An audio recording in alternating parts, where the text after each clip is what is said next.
Sorry. Maroulis is the last name. Maroulis. Sometimes I have to correct. All right. What's the worst butcher you've heard? Ever? I don't know. Marsupialis or something. Marsupialis. I think they get into the whole sort of thing. It's like a variation on the kangaroo thing. Margolis. Margolis, like Cindy. Not Margolis? fun. Who I've been linked with actually over the years for some reason. Yeah. That's not an awful thing. No, yeah, especially back in the day. Yeah. There's some other ones too, some interesting ones. Morales, which is a common one. That's a very common name, but it's not that. It's Maroulis. It's Maroulis. Which in Greek means lettuce. Maruli. So, Constantine Lettuce. Yes, that's me. Okay, good. Thank you. Nice to meet you. Welcome. In fact, I prefer to be just referred to as Lettuce from now on. So. All right. So we're here with Lettuce. Thank you. Lettuce, how's Rock of Ages going? Welcome to Cincinnati. Thank you. We're here in my little dressing room, and great town, man. Excited to be here. 2 weeks we're going to be here. Yeah. Now, is that nice when you don't have to run city to city, week to week? Yeah, it is. You settle in a little bit, and I have some friends here, so we're going to have a good time, and I think the show, it allows it to sort of have like, some breathing room. We catch on a little bit, the word spreads, and by the end, it's just like, people are like, oh God, I wish we got to see the show and whatnot. So we're having a good time. Cool. Congratulations on the Tony nominations. Thank you. What was that like where were you at when you heard it? Nomination. Didn't win. Right. But kind of a big deal for me. Honored to be nominated? Huge, just huge for me. I grew up as an actor in the theater, and definitely always with my rock star dreams and all that, but really always dreamed of being on Broadway since I was a little kid, and sure, I mean, that was the greatest day of my life, sure. So when you go out on the road, you take this thing out to 60 cities or however many cities you're going to. What's that transition like from being at home, going to the theater every night, to this? It's actually thrilling, the opportunity to get out there and engage all these new fans and some of the old fans that remember me from American Idol that maybe I haven't seen in certain markets in a while. Brand new cast. It's exciting. It's exciting. I look forward to going to work again every night. I mean, I always did, but it's got a new life now, a new sort of energy and a new cast, and we feed off the energy of the new crowds every night. So it's a blast, and it's a great show, and it's a passion project of mine. So it was really important for me to bring it out on the road. Cool. Now you played Drew, and Drew's story. Well, give me just the 10-second description of the show. Well, Drew, my character, he's a Midwest kid. He's the lead in the show. He's a kid who moves out to the Sunset Strip in the mid-'80s after growing up watching all the videos on MTV, all the big rock stars that just leapt out of the TV at him, and he wanted to be that. But he's a little shy, probably comes from a big family, jumped in his car, drove out to the Strip, got a job at the rock and roll club on the Strip called the Bourbon Room, where all the big stars hang out, and they get discovered there. He meets Sherry on her first day in L.A., she's fresh off the bus from Kansas with her suitcase in hand, gets her a gig working at the club also. The club is threatened to close, so we have to put on a big show, bring back the rock star Stacey Jacks for one last show before he goes solo, and madness ensues. It's sort of a boy meets girl love story. It's an insane comedy, and it's told through the songs of that era, from Bon Jovi, Whitesnake, Journey, Poison, Quarterflash, REO, Styx, Pat Benatar. It's endless, and it's all crafted very well into the sort of world of our show. So that's more like 20 seconds. Well, that's fine though. But now, when Lettuce is on stage, Lettuce is on stage, let us rock. Let us rock. Yes. As in Rock of Ages, Something the show. Yes. Here through November 7th, through November 7th. Yeah. What is your favorite song out there to sing? Oh, you know what? I'm so lucky. I get to sing tons of songs in the show, and every song is really important to sort of what I'm doing in character up there. So, when I sing I Wanna Rock, by Twisted Sister, it's done in such a way where it's like my character needs to just break out at that point and show this girl what he can do, and she kind of brings it out of him. So that's a great moment for me. The end of Act 1, we sing Here I Go Again by Whitesnake, and it starts in this really sort of intimate place, and then it builds into this huge production number. The whole cast is involved. I get the high note, and the whole thing. So that's a lot of fun. High Enough in Act 2 by Damn Yankees, the super group. Sure. Members of Styx and Night Ranger, and of course Night Ranger's a big part of our show as well. And that's a great moment. And of course Don't Stop Believin' by Journey. It's a pretty big deal for me to sing every night too. And that closes. And that closes the show. Yeah, okay. Yeah, or something like that. It might or it might not close. All the songs kind of take you by surprise. We don't list them in the program. You're like, what?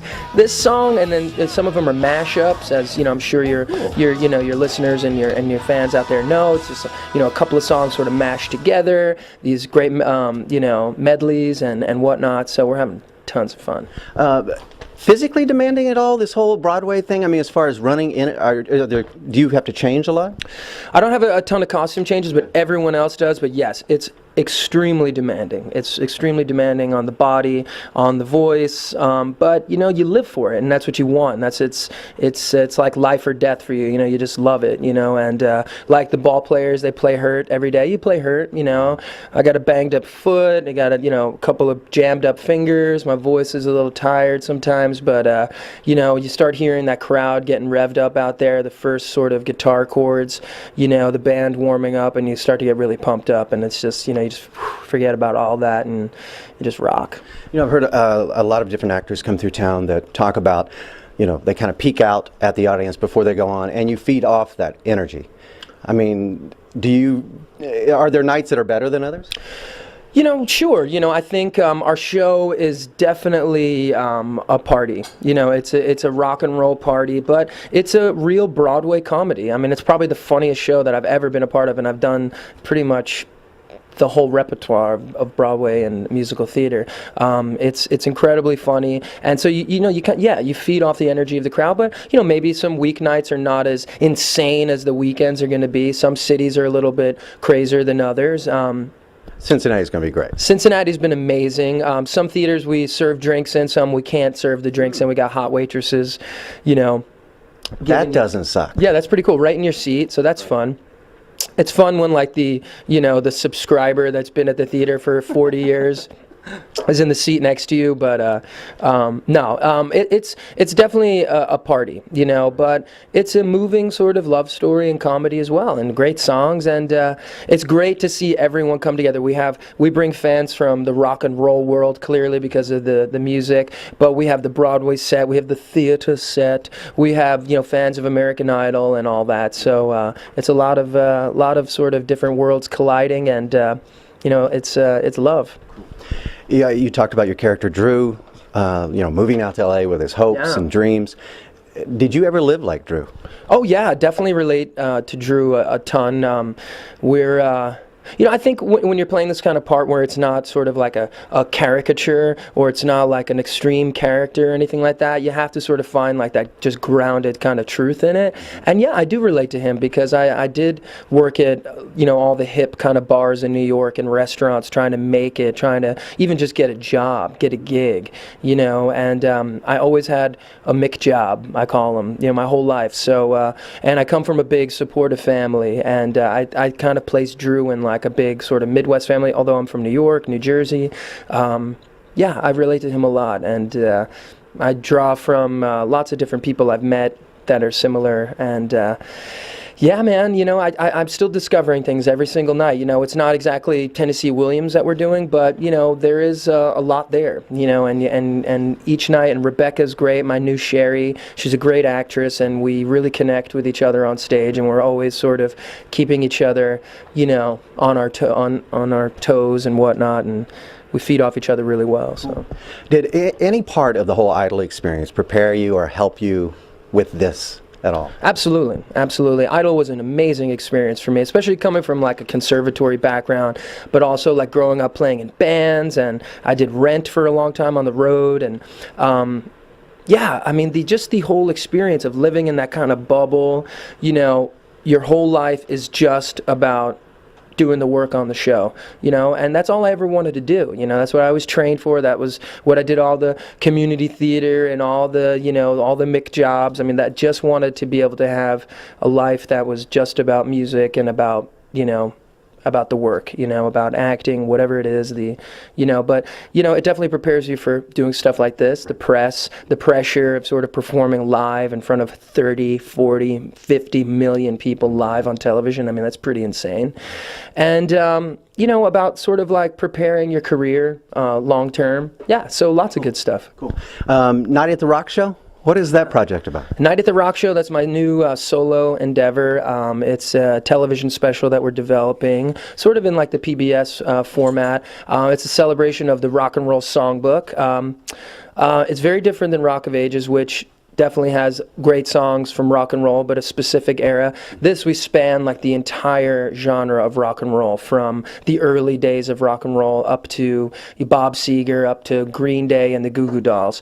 An amazing live band, multimedia production, live concert format, special guests, people that are kind of behind the scenes. The guy who wrote that song that you never really realized that guy wrote that song, and stuff like that. You know, some nuggets, great arrangements, little storytelling. It's kind of like my rock concert meets, you know, Broadway cabaret. Cool. So yeah, a lot of fun. Look for that, and the tour and the subsequent DVD, CD. We're working on a new original record right now. I have a new studio in Brooklyn. I'm partners in Sweet Fire Studios. You can check that out online, sweetfirestudios.com. And yeah, it's my new recording studio. So I have like the sort of luxury of kind of, you know, knocking out a few tracks, going on the road. My guys are coming out to meet me a little bit. We're going to do some more vocals, and no timeline, but just excited about the new stuff. Very cool. Now, if people want to find you on Twitter or wherever, where we find you? I'm at Constantine M for Maroulis, so just Constantine M on Twitter, and ConstantineMaroulis.com.